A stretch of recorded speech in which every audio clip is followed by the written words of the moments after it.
Welcome to the channel friends.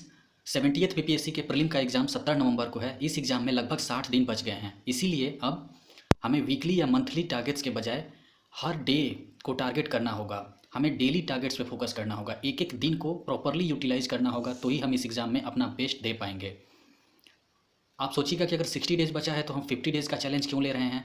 इसलिए कि अगर हमने 60 डेज़ का चैलेंज लिया और किसी कारण से शुरू में ही हम 2 से 3 दिन अपने टारगेट्स को फॉलो नहीं कर पाएँ, तो ऐसे में हम डीमोटिवेटेड हो जाएंगे और उस चैलेंज को बीच में ही छोड़ देंगे। इसीलिए हमें कोशिश करना है कि हम 60 के 60 दिन का यूज़ कर पाएँ, लेकिन चैलेंज के रूप में हम 50 दिन ले रहे हैं, ताकि हम 1-2 दिन मिस भी करें तो डीमोटिवेटेड ना रहें। इस 50 डे चैलेंज में हम डेली सुबह अपने लिए टारगेट डिसाइड करेंगे कि आज हमें दिन भर में ये टॉपिक्स कवर करना है, और पूरे दिन पढ़ाई करने के बाद लास्ट में एनालाइज करेंगे कि हम अपने टारगेट्स का कितना कवर कर पाएँ। इस तरह से डेली 50 दिन करना है।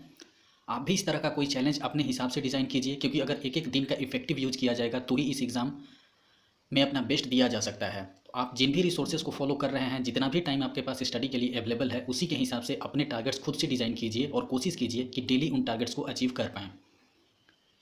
मान लीजिए आपने 50 डेज़ का चैलेंज लिया और आप 40 डेज़ ही पढ़ाई कर पाते हैं, तो इससे आपको डीमोटिवेटेड नहीं होना है, बल्कि ये सोचना है कि ये चैलेंज सिर्फ और सिर्फ अपने आप को पुश करने के लिए है। हो सकता है अगर ये चैलेंज नहीं लिया जाए तो 35 डेज़ ही पढ़ाई कर पाया जाता। इस चैलेंज की वजह से 40 डेज़ पढ़ाई किया गया। इसी तरह से अगर आपने डेली टारगेट जो बनाए हैं उसको एनालाइज आप परसेंटेज में कीजिए। जैसे डेली टारगेट का कितने परसेंट आप अचीव कर पाएँ। मान लीजिए आपने जो टारगेट बनाया है उसका 40% ही आप अचीव कर पाएँ, तो डीमोटिवेट होकर छोड़ मत दीजिए कि मुझसे टारगेट अचीव नहीं हो रहा है। आप ये सोचिए कि उस टारगेट को आपने नहीं बनाया होता तो शायद आप 40% भी नहीं पढ़े होते।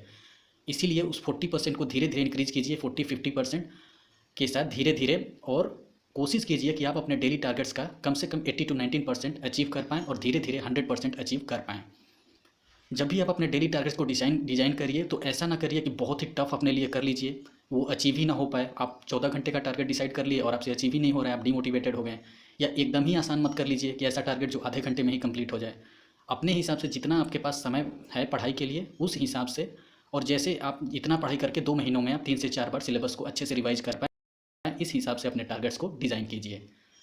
इस 50 डे चैलेंज में मैं अपने डेली टारगेट्स को शॉर्ट वीडियो के माध्यम से सुबह में ही बता दूंगा कि मुझे आज दिन भर में ये चीज़ें अचीव करनी है, और अगले दिन ये भी बताऊंगा कि मैं उस चीज़ को अचीव कर पाया या नहीं। इसी तरह से आप भी किसी डायरी में या नोटपैड में कहीं पर भी अपने टारगेट्स बनाइए और लिखिए कि आप उन्हें अचीव कर पा रहे हैं या नहीं। और अगर आप भी इस तरह का चैलेंज ले रहे हैं तो वीडियो पे लाइक ज़रूर कीजिएगा। तैयारी के लिए best of luck. Thank you.